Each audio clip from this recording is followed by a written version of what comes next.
ఈ సీన్ గుర్తుందా? కానీ ఈ రోజు రియల్ లైఫ్ సిద్ధార్థం చూపిస్తారా అండి. ఈయన ఐఏఎస్ ఆఫీసర్ తుకారాం ముండే 21 సంవత్సరాల సర్వీస్ లో 25 సార్లు ట్రాన్స్ఫర్ అయ్యాడు. ఎందుకంటే పెద్ద పెద్ద వాళ్ళని వణికిచ్చాడు, అందుకే ట్రాన్స్ఫర్ అయ్యాడు. అందుకే ఇతని మహారాష్ట్రలో సింగం అని పిలుస్తున్నారు. ఇతని గురించి నాకు ముందే తెలుసు. ఎస్, మీరు విన్నారు, ఇతను బాగా వైరల్ అయ్యాడు కూడా. కానీ ఈయన కొన్ని చేంజెస్ తీసుకుని వచ్చారు.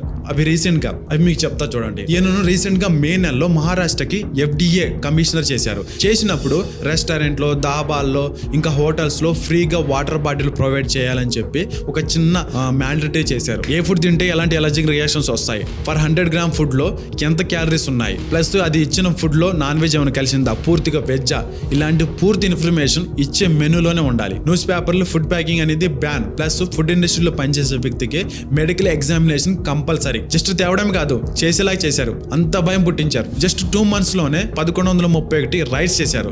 అంటే రోజుకి 20 రైడ్స్ చేశారు. ఆయన సీల్ చేసిన కల్తీ ఫుడ్ వాల్యూ 50 కోట్లు. ఓన్లీ ఒక మహారాష్ట్రలోనే 1,60,000 లీటర్ల కల్తీ పాలన పట్టుకున్నారు. అంటే పట్టుకోపోతే ఇదంతా ప్రజల కడుపులోకి వెళ్తుంది కదా.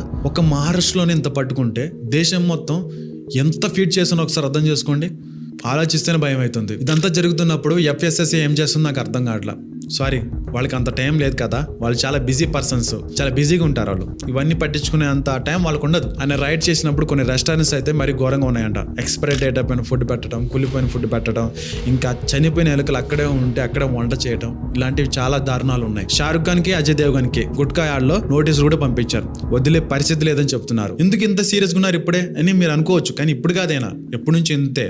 కొల్హాపూర్ జిల్లాలో కలెక్టర్ గా ఉన్నప్పుడు ఆయన చేసిన పనులకు వాటర్ మ్యాన్ అని పిలిచారు. తర్వాత ఆయనకు వచ్చిన నెక్స్ట్ పోస్ట్ లో ఆ డిపార్ట్మెంట్ లో ఉన్నప్పుడు ఫేక్ ఒక 900 NGOల్ని మూసేపించారు. అంటే లైసెన్స్ క్యాన్సిల్ చేయించారు. ఇంకా ఆయనకి 2016 లో బెస్ట్ కలెక్టర్ అవార్డు కూడా ఇచ్చారు. కానీ ఇలా ఖచ్చితంగా ఈయన ఇలాగే చేసుకుని పోతే 26 ట్రాన్స్ఫర్ కూడా రెడీలో ఉంటుంది దానికోసం. అసలు ఆయన ఎవరు, ఎక్కడి నుంచి వచ్చారు, ఆయన ఏమేమి చేశారు అని క్లియర్గా మీరు తెలుసుకోవాలనుకుంటే లాంగ్ అని కామెంట్ చేయండి. లాంగ్ కూడా చేద్దాం. ఇట్లా మీ శాషు, బాయ్.